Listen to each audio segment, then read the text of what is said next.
Olá, bom dia. São 6h03. O programa A Notícia de Frente começa agora. Tragédia na pista. 12 mortos na BR-163. Vamos falar muito sobre esse grave acidente, uma tragédia em Mato Grosso. Vamos falar também do presidente da República, Jair Bolsonaro, porque tem andamento de demanda judicial contra Alexandre de Moraes. Tudo isso e muito mais a partir de agora. Então, seja muito bem-vindo, professor Haroldo. Bom dia, Luciana Gavilha. Bom dia, Daniel Petergil. Bom dia a você que nos acompanha bem cedinho no programa Notícia de Frente. Uma excelente quarta-feira a todos. Que assim seja, professor. Bom dia para você, Daniel Petergil. Seja bem-vindo. Bom dia, Luciana. Bom dia, professor Haroldo. Bom dia a você de todo o estado que nos assiste. Realmente essa tragédia deixou o estado inteiro triste, de luto, né? Uma tragédia terrível ocorrida ali no norte do Mato Grosso. Exatamente, Daniel. A gente já começa essa edição, então, aqui trazendo as informações, a manchete do jornal A Gazeta e outras notícias também do jornal que circula em todo o estado de Mato Grosso nesta quarta-feira, trazendo, estampando, de fato, essa tragédia aqui na BR-163.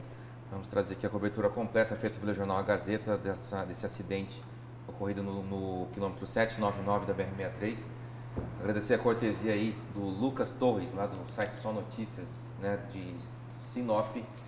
Tragédia e desespero em acidente na BR-163. Motorista, professor e filho estão entre 12 vítimas fatais. Foram 11, vítimas fatais na hora do acidente e mais uma pessoa que morreu no hospital. E várias outras estão em estado grave, tanto em hospitais de Sinop como de Sorriso. A gente torce para a recuperação dessas vítimas. Essa é a foto da professora, né? Professora com o filho dela. Ela que é diretora executiva do Sintep, do Sintep, exatamente, né? Foi uma das vítimas fatais, ela e o filho, infelizmente, nessa colisão muito, muito feia. Inclusive foi ela que anunciou na primeira parada do ônibus lá em Lucas do Rio Verde que o ônibus apresentava defeito, algum problema mecânico, sim, né? E a partir dali o acidente aconteceu logo em seguida. Foi uma linha Cuiabá-Sinop, né? Eles estavam quase chegando já na cidade do Nortão. E o caminhão, né, estava vindo para, se eu não me engano, para a região sul aqui do estado, né, fazendo sentido contrário. Aqui logo abaixo, Coité, temos projeto ainda suspenso. O BRT tem uma vitória, entre aspas, estadual. Foi uma decisão do Tribunal de Contas do Estado, né, que rejeitou o recurso da Prefeitura contra a mudança do modal, né, mas ainda está prevalecendo aquela decisão do TCU, que é federal, que ainda realmente está barrando aí a execução do projeto do BRT aqui em Cuiabá e Várzea Grande. Temos essa foto ilustrativa do BRT de Curitiba, né? Aqui, imposto sobre o diesel, o Estado recorre contra o ICMS único. Vai ser uma ação conjunta em todos os estados, a gente vai falar mais para frente, contra a decisão liminar do ministro André Mendonça. Fora da rotina, temporada de frio aquece o comércio de roupas, né, de frio, agasalhos, casacos, voltou a aumentar aqui em Cuiabá principalmente. Hoje já está agora nesse horário são 12 graus, né? Já foi difícil de tomar banho, né, gente, no começo do dia. São essas as principais destaques do jornal A Gazeta. Obrigada, Daniel. Bom, então vamos agora com o repórter Davi Murba, que vai trazer para a gente detalhes importantes sobre essa tragédia na BR-163 que aconteceu lá no município de Vera. Vamos acompanhar então os detalhes agora na reportagem. O acidente entre esse ônibus rodoviário e a carreta que transportava soja foi no quilômetro 799 da BR-163, entre Sinop e Sorriso, a 470 quilômetros da capital Cuiabá, em Mato Grosso. A Polícia Rodoviária Federal confirmou que 45 passageiros estavam no ônibus e 7 deles morreram. As vítimas ficaram presas às ferragens e os militares do Corpo de Bombeiros tiveram que fazer o resgate. A maioria foi socorrida em estado grave. Assim que souberam do acidente, familiares chegavam em busca de notícias. Alguns fizeram o reconhecimento ainda no local. Aqui no local do acidente é praticamente um cenário de guerra. As pessoas que estavam passando, que estavam viajando e pararam seus veículos, todas quase não conseguem acreditar no que estão vendo. A carreta ficou tombada lá daquele lado, a rodovia cheia de soja, que era a carga transportada pelo veículo, os destroços dos veículos, todos ainda na rodovia. E para você ter uma ideia, olha onde a carreta tombou e olha onde parou o ônibus, com a lateral completamente destruída. Essa mulher foi uma das primeiras pessoas a chegar no local após a colisão e ajudou no resgate. Encontrei um cenário de guerra, crianças saindo pela janela, as pessoas em estado de choque, criança com fratura exposta no chão, meninos de 12 anos, não sei. E várias pessoas mortas, né? O motorista com o braço decepado, né? Um cenário de guerra. Esse caminhoneiro que passava pelo local ajudou no resgate. Eu auxiliei para retirar os pertences dele que estava na carreta, né? Estava bem ruim. E o que ele disse, e também as versões de vários passageiros do ônibus, foi que o motorista estava bem ruim já, meio com sono, né? Acredito eu. E veio o caso de invadir a pista dele, ocasionando o acidente. Ele estava consciente, ele estava bem machucado, mas estava consciente. De acordo com a análise da perícia oficial e identificação técnica que esteve no local do acidente, o motorista do ônibus teria invadido a pista contrária. De forma preliminar, o que nós pudemos constatar aqui até o momento é que houve uma invasão de faixa por parte do ônibus. Em decorrência dessa invasão de faixa, acabou havendo a colisão lateral entre o veículo carreta e o ônibus, provocando o acidente que vocês viram aqui no local. Foram mais de 2 horas de trabalho intenso até todas as vítimas serem retiradas do ônibus. Devido à gravidade da colisão e à quantidade de vítimas, foram acionadas equipes do Corpo de Bombeiros de 2 municípios. COPAE, PRF, tá todas as forças de segurança aqui da região atuando, ajudando aqui, né, no salvamento e no resgate aí das vítimas vivas e óbitos. E é isso, tá todo mundo se empenhando. Já foi, se eu não me engano, 2 vítimas com COPAE, vítimas graves, né? Algumas vítimas aí a gente tem informação que foi de meios próprios e a maioria foi com as ambulâncias aí da Rota do Oeste. Tem ambulâncias também em particular aí, UTI móvel e as nossas ambulâncias também levando aí para os hospitais de Sorriso e hospitais de Sinop. Olha, imagens terríveis, acabamos de ver agora, né, uma socorrista tentando reanimar um dos acidentados, uma vítima deste gravíssimo acidente que aconteceu ali pertinho entre os municípios de Sorriso e também de Vera. Imagens mostram exatamente o ponto e também, gente, importante, a situação desta rodovia. Vamos lembrar que a BR-163, por ela passa toda a riqueza de Mato Grosso, tem o escoamento de toda a produção agrícola, tem trechos pedagiados, não temos aí pistas duplas nesta BR. Infelizmente, os acidentes acontecem e uma tragédia, tirando a vida de 12 famílias. Nesse momento, o Daniel, o Haroldo, não é só o Mato Grosso que chora, não, o nosso estado. Já imaginou a dor desses familiares? Um acidente que poderia sim ter sido evitado se houvesse melhores condições de trafegabilidade. Nós ouvimos sim a PRF argumentar se há respeito na lei de trânsito, se não existe invasão de faixa, os acidentes são evitados. Isso é uma verdade, mas também precisamos trazer mais dignidade nas rodovias, nas nossas BRs. Dinheiro para esse estado não falta. É preciso ter mais infraestrutura rodoviária em Mato Grosso, professor. Como o senhor mesmo disse aqui, enquanto o Daniel estava mostrando para a gente a manchete, uma professora, inclusive, uma mensagem importantíssima, ela encaminhou para sindicalistas aqui em Cuiabá de que este ônibus estaria tendo problemas mecânicos, ela teria ficado parada por um tempo lá no município de Lucas do Rio Verde. Ou seja, a perícia vai analisar se de fato foi imprudência do condutor do ônibus de passageiros que teria invadido a pista contrária ou se esse ônibus também apresentava problemas mecânicos, professor. Nós temos aí inúmeros cenários. Inúmeros cenários, a perícia técnica já apontou alguns indícios de que realmente houve problema de invasão de pista contrária por parte do ônibus. Não foi uma colisão central, até porque o motorista da carreta desviou, tirou a cabine, né? Tentou desviar, mas não conseguiu, porque é um veículo longo, né? Bastante comprido, e o ônibus acaba acertando aí bem no meio da carreta, né, atingindo, de certa forma, levando aí 12 pessoas a óbito. Agora, o que a gente tira de conclusão e de reflexão sobre uma tragédia, que é uma tragédia que já ficou na história ali da região, como a maior tragédia da região? Nunca se teve um registro de uma tragédia tão grande quanto essa, né? Eu acho que a grande reflexão é que esse tipo de acidente ali na 63 era, sobretudo, absolutamente previsível. Previsível porque, na leitura das pessoas que trafegam de um ponto ao outro, exatamente nesse pedaço, nesse trajeto da 163, sabem o quanto é perigosa esta rodovia. E para piorar a situação de tudo isso, né, o fato de nós não termos, de certa forma, o cumprimento de um contrato por parte de uma concessionária que recebeu a concessão, no caso específico a Rota Oeste, que já deveria ter duplicado não só essa parte da estrada, da rodovia, mas pelo menos uma parte significativa em contrato já assinado, mas ela já há algum tempo já vem cobrando o pedágio, ou seja, a rodovia pedagiada, onde a concessionária recebe muito dinheiro, né, e alega que esse dinheiro vai para banco, porque ela tem muitas dívidas, pouco interessa para o contribuinte, para o motogrossense, o que é, para onde vai, o recurso que ela arrecada com pedágio. Ela simplesmente não cumpriu com a sua obrigação e é, sim, parte responsável por conta exatamente de acidentes com esta natureza, não só esse, como outros que acontecem, infelizmente, todo mês ou semanalmente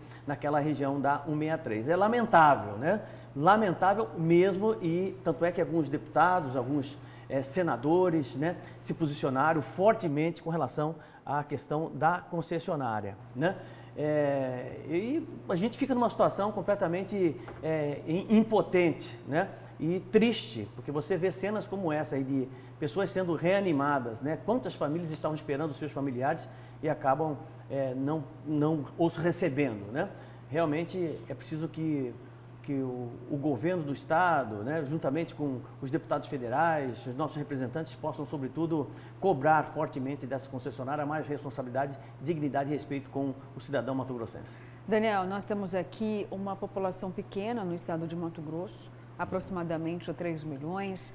Nós temos dimensões geográficas generosas, mas somos também o celeiro aqui do mundo. Nós temos aqui o governo de Mato Grosso, que consegue fazer 15% de investimentos do seu próprio orçamento, mas ainda não consegue proteger, não consegue, de fato, atender a sociedade. Uma rodovia como essa, de fato, já era para estar duplicada há muitos anos e precisa de uma tragédia desta, de 12 mortes. Crianças também estavam sendo transportadas naquele ônibus, para que essa discussão, de novo, volte à tona, que o Congresso, os nossos representantes na Câmara Federal, se voltem novamente para a BR-163.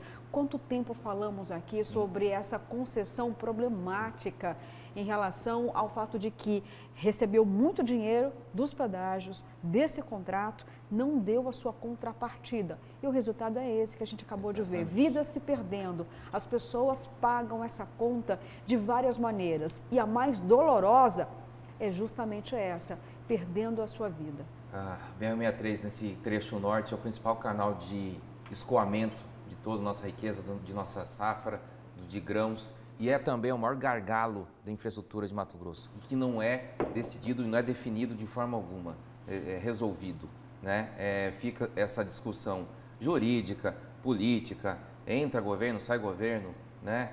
E não se resolve essa questão da duplicação e da melhoria da infraestrutura. É uma rodovia precária, né? Com um tráfego muito forte, principalmente de cargas pesadas, né? A gente está vendo aí esse exemplo claro, né, do escoamento da soja nesse sentido norte e sul, e olha, complicado ver o descaso como que as autoridades veem essa rodovia. Nós estamos aí há 30, 40 anos discutindo a mesma coisa, e o pior de tudo, como o professor destacou, é que ela é concedida, ela é pedagiada, né? Tem uma concessionária que deveria estar cumprindo o seu contrato, não cumpriu. Essa discussão já está nos tribunais, mas enquanto isso não se resolve, não tem nenhum tipo de solução imediata, né? Inclusive de rompimento de contrato, né? Já era, a empresa tentou ou está negociando aí que devolva essa concessão para o DENIT, né? Se for essa solução, que seja feita logo, porque, olha, como você bem destacou, é preciso uma tragédia dessa terrível para que a gente volte a falar, a gente lembre que a rodovia é perigosa, é precária, coloca sob risco todos que passam por aí. E ali nós temos cidades importantíssimas para o desenvolvimento de Mato Grosso, como é Lucas, Mutum, Sinop, Sorriso, e esse trecho que liga Mato Grosso ao Pará e também aos portos do norte. E é principal, como eu disse, principal meio de escoamento da nossa produção, tanto por cima como por baixo, né? Porque daí eles saem ali de Sorriso de Sinop, tem que descer para cá para ir para o Porto de Santos ou de Paranaguá, e fica sempre esse risco, essa ameaça aí de acidente, de morte mesmo, de quem passa por lá, e ninguém faz nada. A verdade é que precisa acontecer, né? As coisas precisam acontecer para as pessoas atentarem para um problema. É sempre assim, né? Vou fazer um outro comparativo, por exemplo. Precisou pegar fogo no hospital para descobrir que o hospital não tem alvará. Tá vendo como que funciona a coisa? Aí que vem, mas como é que pode? O que aconteceu? Né? Parará, né? E fica todo mundo comovido, indignado com a situação, óbvio. Rodovia é a mesma coisa. Há muitos anos você sabe, todo mundo sabe, que é área de logística importante do estado, escoamento de produção, uma região perigosa, já apontada pelos moradores da região ali, motoristas, todo mundo sabe dessa história, né? Então, aí você precisa ter um acidente grave como esse, para que os nossos representantes, que hoje estão todos indignados, né, fiquem mais indignados ainda por conta de nenhuma reação por parte da concessionária que tem um contrato. As políticas públicas aqui no Brasil são sempre tomadas a reboque desses acidentes e dessas tragédias. Exatamente. E aí parece que é o caso agora. Agora, não sei se a BR-63 vai ter solução. Nunca teve, na verdade. Né? E o mais interessante é que aí aparece todo mundo, entendeu? Sim. Todo mundo para desvelar a sua indignação com um fato trágico como esse. Tudo bem. Se isso der resultados efetivos, né, numa duplicação necessária por parte desta rodovia, ótimo, pelo menos teve algum efeito. Essa análise que a gente está fazendo aqui, professora e Luciana, é para não colocar só na conta da fatalidade e da possível imprudência, né, a ocorrência desse acidente. Né? A condição estrutural da rodovia favorece que aconteça esse tipo de tragédia também. Olha só, porque nós estamos realmente destacando que não se trata apenas só de imprudência, embora ela seja de fato aí um detonador, né, um deflagrador desses graves acidentes, mas os números são muito elevados em toda a BR-163. Apenas no ano passado, 223 pessoas morreram na BR-163. É o trecho mais perigoso dessa BR, um dos trechos mais perigosos. Então, ou seja, por que isso acontece? Porque tem alguma coisa também de errado com essa malha rodoviária. Não é só a imprudência, as condições precisam ser melhoradas. Agora vamos às condolências. Vou começar aqui por Sorriso, porque o município decretou luto oficial de 3 dias pelas mortes em acidentes na BR-163 que acabamos de mostrar aqui. A administração municipal de Sorriso externou seu pesar e se solidariza a cada uma das famílias que perdeu um ente querido neste triste acidente. E torce pela pronta recuperação de todos os feridos e espera que ocorrências assim não sejam mais registradas. Isso é o que deseja a todos nós, viu?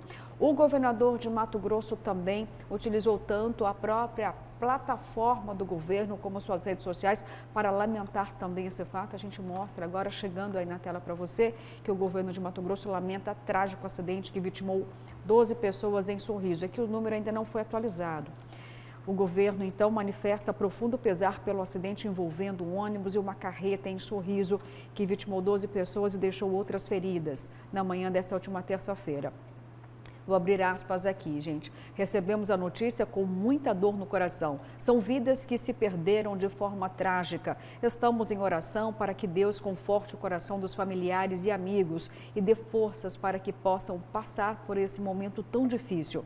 Também pedimos para que o Senhor possa zelar pela recuperação daqueles que estão feridos. Nos solidarizamos e nos colocamos à disposição para auxiliar em tudo o que for possível, afirmaram o governador Mauro Mendes e também a primeira-dama Virgínia Mendes. Alguns parlamentares, outros também, estão colocando aí o seu pesar nas suas redes sociais. Vou chamar agora a atenção aqui para o Instagram do deputado Gilberto Catani. Ele colocou também a sua manifestação de pesar na plataforma social Instagram dele, agora vai aparecer já na sua tela.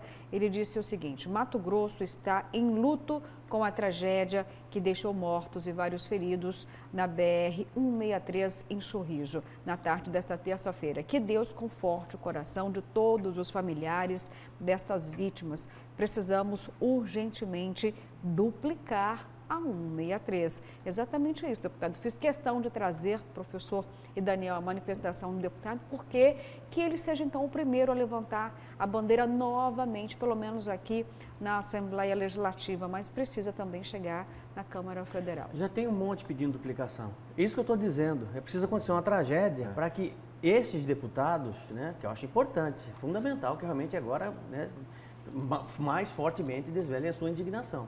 Né? Mas isso poderia ter sido feito lá atrás, porque o problema persiste há muitos anos. Tanto é que a Polícia Rodoviária disse o seguinte: ali é um mar de imprudências. Esse foi o termo que ele utilizou na matéria. Exato. Quer dizer, então não é de hoje. Agora, volto a ressaltar o seguinte, importante, Daniel. Existem outros mares de imprudência em outras áreas e outras rodovias de Mato Grosso que precisam necessariamente de uma duplicação urgente. Você está entendendo? Isso aconteceu no 63. Você tem várias outras rodovias de escoamento aí que tem o mesmo problema, pelo menos semelhantes, problemas semelhantes. Você se lembra, por exemplo, antes da duplicação aqui, a Serra de São Vicente, o problemaço que era a quantidade de acidentes? Hoje ainda temos acidente, apesar de estar duplicada. Né? Quer dizer, então é isso que a gente precisa observar para que possamos, sobretudo, evitar tragédias realmente uma dessa pista natureza. Duplicada reduz bastante a possibilidade de tragédias como essa. Aí no próprio trecho norte, trecho sul, 63, 364, ali depois de Rondonópolis, indo para Mato Grosso do Sul, está tudo duplicado e ali é difícil de você ter um registro de um acidente ou de tragédias dessa forma. Você pega depois ali do Rio Correntes, que divide Mato Grosso e Mato Grosso do Sul, entendeu? Aquela rodovia está simplesmente espetacular, só que ali é CCS que é responsável. De lá para cá, Rota do Oeste. Daqui para lá, né? Mato Grosso do Sul. Você passando já para o lado do Mato Grosso do Sul. Um espetáculo. CCR. Você vê CCR, Você vê uma curva que é um pouco mais acentuada, eles duplicam, entendeu? Você vê que aí o caminhão vai e toma a via da direita ali, justamente para todo mundo passar. É uma tranquilidade, completamente monitorada por câmeras o tempo todo. Você passou dos 100, 110 ali, é multa. Quer dizer, sabe, não tem essa. Então, tem que ser assim. E os passos começam a ser dados, porque foi já esse mês anunciado que o Ministério de Infraestrutura vai aceitar a devolução, digamos, pacífica da BR-163. Portanto, agora marca também esse momento aqui de grande imbróglio, né, de grande cobrança e também de providências por parte do governo e também da concessionária. Então, já acontece, agora precisa ser acelerado. Aí vem aquilo que, só para complementar, Luciana, já que vai passar de volta para o governo federal, tem que ter cobrança por parte da bancada federal, né? Sim. Ali em cima do Ministério, separa já um recurso, né? Que não seja para agora, mas para daqui a médio prazo, para conseguir essa duplicação, porque senão vão continuar acontecendo essas tragédias aí. Bom, gente, agora vamos para as mensagens. Muitas estão chegando nesse momento aqui, com certeza relacionada a esse tema. Vamos às mensagens, então, chegando na tela para a gente nesta quarta-feira. Vamos lá, bom dia, bancada. Este acidente é mais um na conta dos governos, que só privatizam, pegam a propina e não fiscalizam. Este trecho já deveria estar duplicado. Ao meu ver, os governantes deveriam ser responsabilizados civil e criminalmente. É o Ivan do Cochipó. É cada um dividir a responsabilidade, né, Ivan? Vamos lá, mais mensagens chegando aqui. Bom dia, caros jornalistas. Devido a esse acidente, cheguei agora há pouco de Sinop. Atrasou tudo as viagens. Mas o que é mais grave é que os ônibus agora operam somente com um motorista. É muita responsabilidade e muita pressão para os motoristas. Naldo, nós teremos que ir atrás desta informação. Por quê? Viagens longas, porque esse ônibus teria saído de São Paulo, ele iria para Rondônia, ou seja, passa por Mato Grosso e, de fato, a empresa precisa obrigatoriamente ter 2 motoristas. Eles fazem um revezamento. Se essa informação que você está colocando para a gente é verdadeira, é muito mais grave, porque os acidentes vão continuar acontecendo, porque o cansaço de um motorista, professor, impede que ele tenha maior destreza ao volante. Vamos checar buscar essa informação, porque isso não pode, Daniel. Existe uma lei federal do Existe descanso, lei né? Cada 8 federal, horas. Exatamente. Aí o cara mete o rebite para dentro e toca o pau, vai embora. Exatamente. Você de caminhão muitas vezes acaba fazendo isso para poder cumprir, bater meta e ganhar mais um frete e por aí vai. Na hora que passa o efeito do medicamento. Passa o efeito do medicamento, não segura. E outra, quantos postos? É um cochilo que ele dá, ele sai da pista e bate na Porque pista quem contrária. fiscaliza nesse caso seria a Polícia Rodoviária Federal e também estadual, onde tem. Ou seja, tem que ter fiscalização, isso não pode ser permitido não, porque aí a responsabilidade também passa a ser da empresa. Vamos para mais mensagens, então, chegando aqui na sua tela? Vamos lá. Bom dia, bancada. Olha, estão sobre o acidente do ônibus aí, alguns dizem que pode ser culpa do motorista do ônibus, estão procurando um culpado, né? Mas por que as autoridades políticas não vão lá ver e tomar providências? Por que essas BRs não têm condições aos motoristas que passam por aí? São heróis, pois além de não ter acostamento, são muito estreita. É o Márcio de VG. Márcio, é aquilo que a gente está dizendo aqui, não cabe mais em Mato Grosso ter rodovias nestas condições, por onde passa aqui todo o escoamento, toda a riqueza de Mato Grosso. Dinheiro não falta, falta boa vontade, falta agir, falta tirar da Rota Oeste, de fato, essa concessão para que alguém possa assumir uma outra empresa ou governo e leve, de fato, a trafegabilidade que todos nós merecemos. Está em atraso isso, vou dizer aqui, atraso de mais de 30 anos. Vamos para outras mensagens chegando aí na tela para a gente, então? Bom dia. Temos várias situações, governo omisso, ônibus maquiado de novos. Inclusive, já tive problemas com essa empresa na mesma rodovia e um único motorista há mais de 18 horas na estrada. Júnior do Parque Atalaia. Olha, mais um relato, então, de um passageiro dizendo, olha, passei por esse trajeto, apenas um motorista para trabalhar 18 horas. Isso precisa ser apurado. Eu agradeço muito a sua participação aqui, porque ela nos norteia, gente, até para dar aqui nova continuidade nesses temas, justamente para trazer mais segurança, para quem trafega e cobrar a fiscalização e também a responsabilidade das empresas. Vamos lá com mais mensagens chegando aqui na tela para a gente, então. Bom dia, Luciana, Daniel e o professor.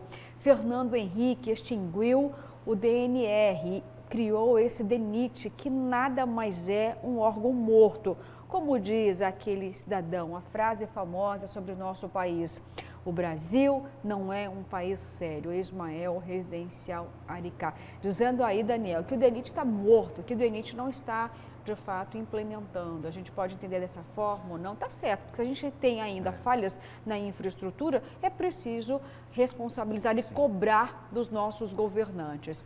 Vamos para mais mensagens, então, chegando na tela. O dia que retirarem as milionárias verbas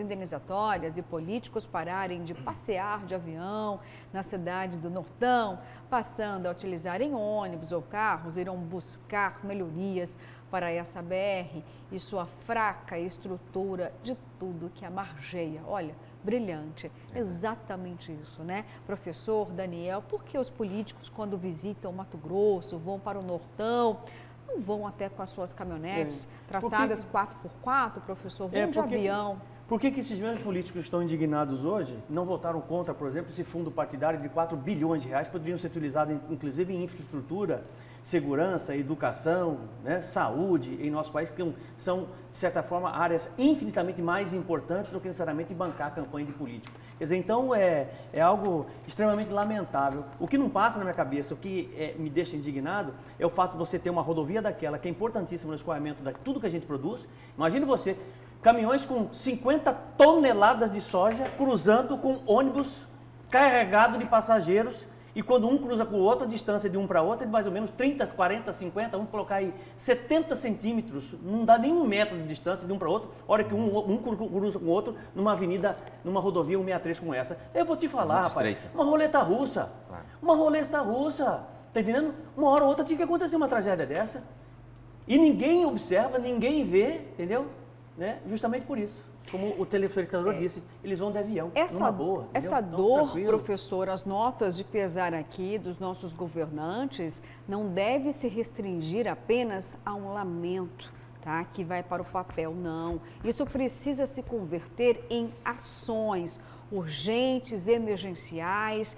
Essas 12 mortes, Daniel, não podem ficar apenas nessas manifestações, levantando bandeiras, não, vamos duplicar, não, vamos discutir, não. É preciso agir, já passou do tempo. Olha quantas denúncias chegaram aí pra gente. Sim. Em relação também à iniciativa privada, vamos aqui sim acompanhar, vamos fazer reportagens, cobrar a empresa Itamaraty, vamos saber de fato. Nesse ônibus havia apenas um motorista, tinham os 2 motoristas. Como está a fiscalização desta legislação que é importante, que é justamente para preservar vidas, Daniel, e também a duplicação? A empresa certamente será ouvida no inquérito policial, mas eu acho que por questão de transparência, ela já poderia se antecipar e mostrar a escala aí dos motoristas e quais deles atuaram nesse trecho, desde São Paulo até o que estava programado até para chegar em Rondônia. Então, já seria uma forma de transparência já de dirimir essas dúvidas aí já agora. Agora, pegando o carona no que disse o nosso telespectador, seria interessante que os políticos fizessem essa rota realmente terrestre. Eu lembrei aqui dos famosos estradeiros da época do ex-governador Valério Maggi, acho que era uma chance de resgatar esse tipo de ação, né? E colocar os políticos aí nas suas caminhonetes para rodar esse estado, para ver o que está acontecendo na infraestrutura rodoviária do estado. O único deputado que cobra há muito tempo, desde o início na Assembleia Legislativa, é o Catani. O Catani sempre cobrou essa duplicação, que é da região. A vida toda cobrou, só que o Mandorinha sozinho não faz verão. Como é que ele vai fazer, né, na situação? Então, a gente precisa destacar isso também, quer dizer, não houve omissão por parte, pelo menos, deste deputado. Exatamente. Vamos acompanhar aqui todos os passos, as cobranças que serão feitas e os andamentos, né? Agora a gente vai para outro assunto que também, como o professor bem pontuou aqui, tem uma certa relação, né, Daniel? As coisas acontecem de uma forma e acabam expondo aí outras fragilidades. E sim, estou falando do Hospital São Benedito, porque depois do incêndio, toda a verificação foi feita e descobriu-se que aquela unidade trabalha já, presta atendimento à população há 7 anos e não tem o alvará renovado. A falta do alvará tem relação direta com o incêndio? Não, não tem. O ar-condicionado que pegou fogo, a perícia ainda vai trazer para a gente informações depois a causa de fato do incêndio nesse ar-condicionado. Mas o que fica a dúvida é, como assim? E as outras unidades de saúde de Cuiabá? Também elas podem ter algum tipo de problema e não ter alvará? Isso coloca em risco a vida de funcionários, de pacientes. Mas ainda vamos falar um pouquinho sobre o Hospital da Ótica do Corpo de Bombeiros, porque o tenente-coronel, ele passou algumas informações importantes durante uma entrevista ao Jornal do Meio-Dia, falando sobre a ausência desse alvará. De fato, o hospital poderia estar prestando atendimento por não ter a renovação deste documento? Vamos ouvir o que ele disse. No ano passado, o Corpo de Bombeiros esteve presente no hospital e constatou que não havia projeto aprovado de combate a incêndio naquele estabelecimento. Foi emitido no ano passado. Nunca houve esse projeto? Esse projeto, na parte que o hospital funcionou antigamente, um hospital privado. Sim. Esse a gente não tem conhecimento. Quando virou hospital público para frente, a gente constatou que não havia projeto de incêndio. Então, o Corpo de Bombeiros emitiu um termo de notificação para que o hospital providenciasse o projeto de incêndio e algumas adequações.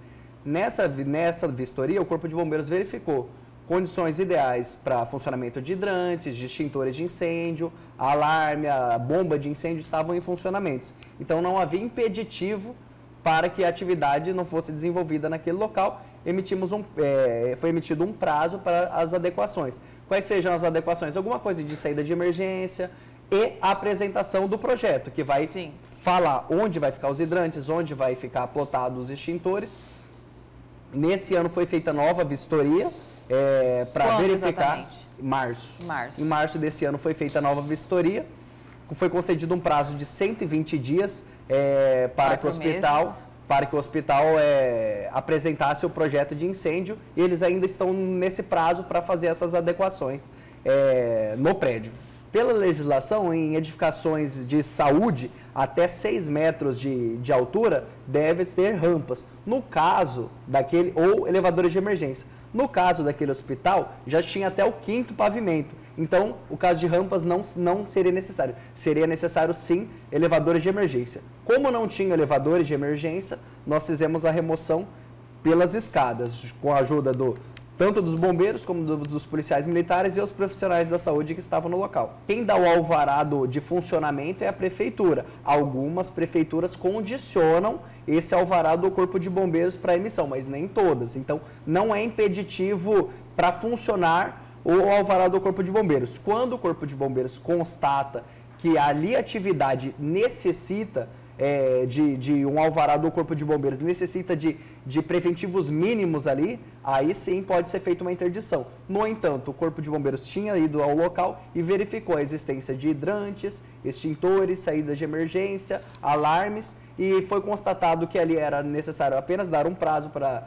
o hospital se adequar sem precisar parar as atividades. Como eles estão dentro do prazo ainda do último termo de notificação, o Corpo de Bombeiros aguarda até o final do prazo dos 120 dias, dos 4 meses. Mas agora vai ter uma nova reunião também, Como o hospital já falou que fez a adequação, com certeza eles vão solicitar a nossa vistoria no local. Mas fez todas as adequações? Não, aí a gente tem que saber na vistoria, a gente tem que saber na vistoria o que foi feito.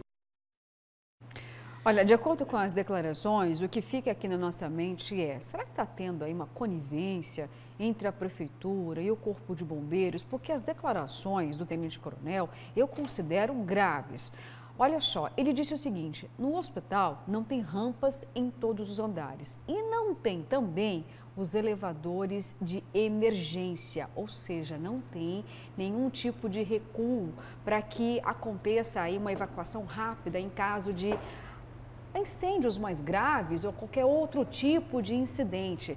O hospital não tem sequer o projeto de incêndio, Daniel. E aí, então, ou seja, aquela estrutura é antiga, é um prédio que tem mais de 30 anos, foi inaugurado no ano de 2003, quando funcionava o antigo Hospital das Clínicas, que era uma unidade particular. Depois, esse hospital ficou por anos fechado, a prefeitura foi lá, fez a locação desse prédio. Não é uma locação baratinha, não. Custa dinheiro meu, dinheiro dos senhores. E aí eu vou deixar claro uma questão aqui.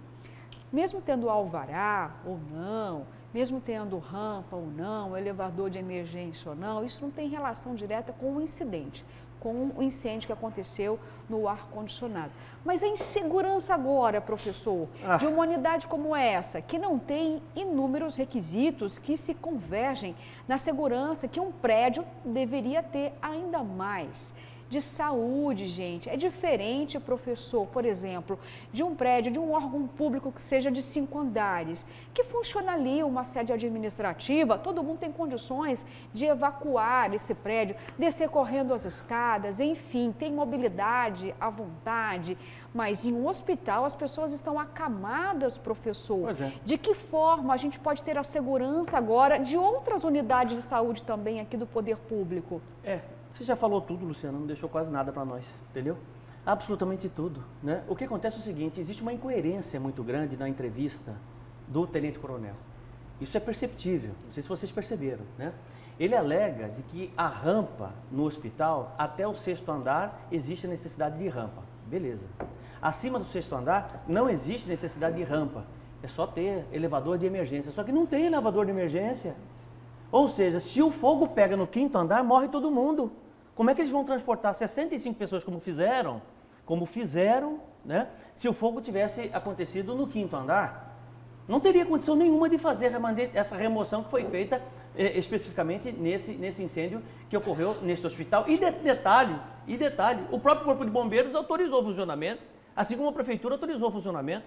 Você está entendendo? Quer dizer, então, é muito estranha essa situação. Eu acho que você levantou um ponto interessante, Luciano, quando você fala assim, será que existe uma certa conivência? O que está acontecendo? Um jogando para o outro? Pois a gente precisa ter a verdade nessa história toda, né? Não adianta você ter, de certa forma, um alvará de funcionamento por parte da Prefeitura, beleza, mas será que tem segurança suficiente para as pessoas que trabalham num hospital, né? Do seu ponto de vista de projeto de incêndio, considerando que não tem projeto?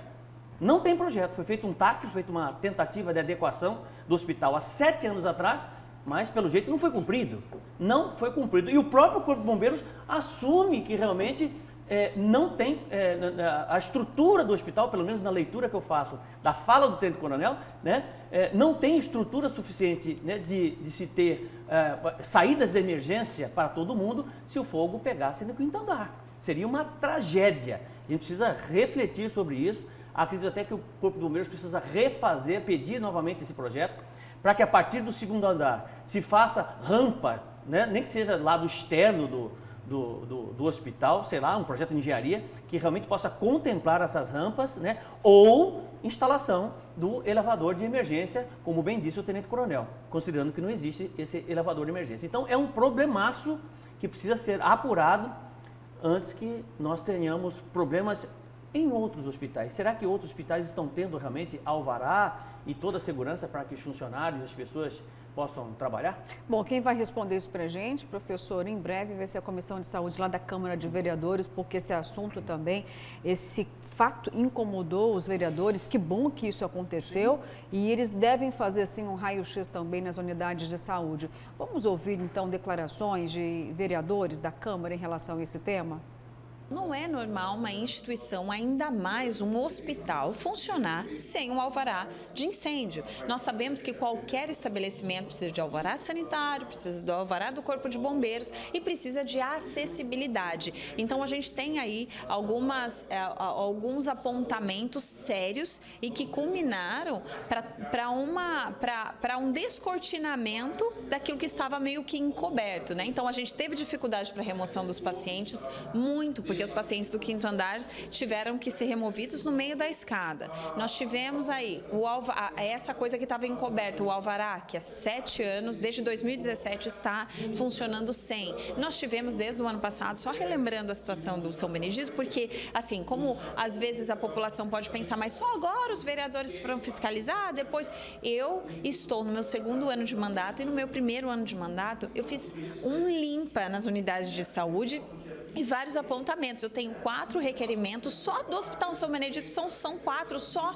de outubro até fevereiro, que foi quando ele reabriu. Porque nesses 5 meses que ele ficou fechado, primeiro ele ficou fechado para desinfecção do Covid, depois ele ficou fechado para manutenção, depois ele ficou fechado para reforma e depois a própria prefeitura disse que ele estava fechado porque eles estavam organizando a questão do alvará sanitário.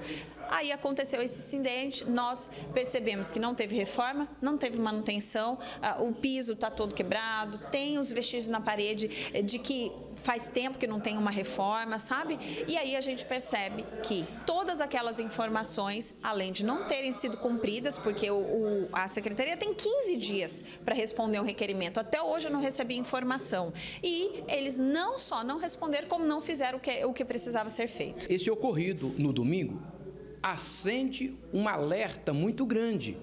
Nós não tivemos vidas perdidas, graças a Deus. Registrar aqui a diligência dos colaboradores do Hospital São Benedito que cuidaram das vidas que eles já estavam cuidando lá dentro, fazendo a evacuação de uma forma muito precária, até porque ali não temos escadas que favorecessem esse trabalho. Não tem rampas de um andar para o outro. Justamente, melhor dizendo, não tinha rampas para que fosse feito de uma forma mais tranquila essa evacuação. E temos que foi tão somente uma enfermaria que veio oferecer esse problema, não foi parte elétrica, foi um ar-condicionado que causou. Mas o alerta foi ligado, trata-se de um prédio antigo, trata-se de um prédio alugado, que inclusive o município, como sugestão, pode abandoná-lo e melhorar as condições, por exemplo, do antigo pronto-socorro, que atende muitas necessidades de Cuiabá. É uma sugestão que nós damos, inclusive, para a administração municipal de Cuiabá.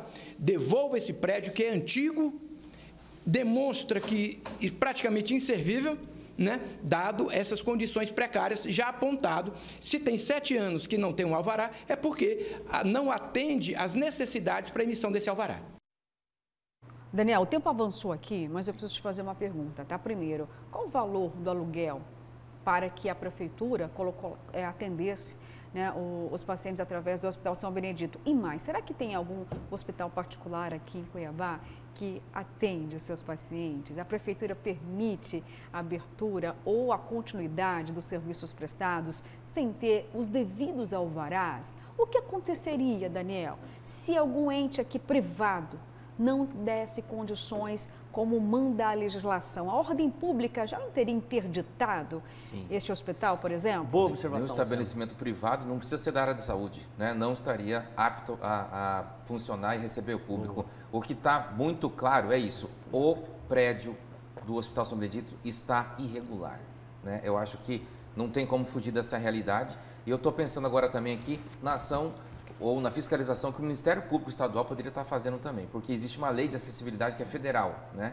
E ele também tem que cobrar isso de todos os estabelecimentos privados ou não, né? Olha, você fez todo o projeto de acessibilidade corretamente? Porque isso acontece em outras cidades. Se isso não é atendido, o dono do estabelecimento, quem controla ali, está sujeito inclusive a multa e a fechar o local de trabalho deles. Então, eu também questiono qual que é a ação, como que o Ministério Público está assistindo tudo isso, né? Já que também se coloca ali em risco a dignidade das pessoas e a segurança dos pacientes, principalmente, e dos usuários do prédio do Hospital São Benedito. Com certeza, olha, quem cobra tem que dar o exemplo. Professor, me perdoa, Tá. A gente pode voltar a falar, porque eu preciso chamar o comercial, são 6 horas e 48 minutos. Vamos para o intervalo, enquanto isso ficamos com imagens da Avenida Isaac Povas, na região central daqui da capital. O trânsito indo muito bem, graças a Deus, um dia cinzento, porque o frio chegou, gente. Voltamos já já.